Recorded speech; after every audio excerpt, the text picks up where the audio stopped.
8 suspects nabbed in multiple state, $8.8 million bank fraud bust. When an online banking detective, Synchrony, came to Polk County because all of a sudden he noticed that there's a new account that pops up and immediately $250,000 are placed in this account. So he begins an investigation on behalf of the bank, does a remarkable job. The first sign that something was wrong wasn't a screaming alarm or a frantic phone call. It was a number. Hit the red button to subscribe, as we dive deep into this story.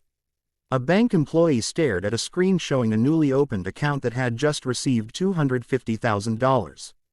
No history, no business purpose, and then, almost immediately, the money vanished, broken into pieces and sent racing through other accounts like it was trying to outrun someone. That moment set everything in motion. Somewhere else, miles away, an elderly woman checked her balance and felt her stomach drop. Money she'd saved for years, quietly, carefully, was gone. She didn't know it yet, but she was one of hundreds. Investigators would later say this was no accident. It was a system. Inside the scheme were people who knew the banking world from the inside. They had access, names, account details, private information. That data was passed along to partners spread across the country. Together, they opened accounts, rerouted funds, and drained savings with precision. Money came in. Money moved fast. Money disappeared. By the time victims realized what had happened, the trail was cold, or so the criminals thought.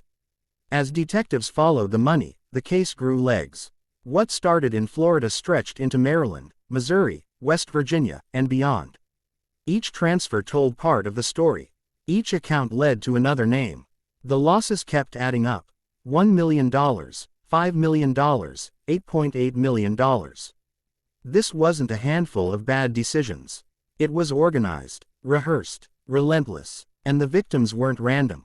Many were older, people less likely to move quickly, less likely to suspect betrayal from a system they trusted.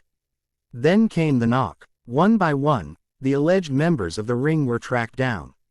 Homes searched, phones seized, accounts frozen. 8 people were charged in a sweeping takedown that pulled the operation into the light.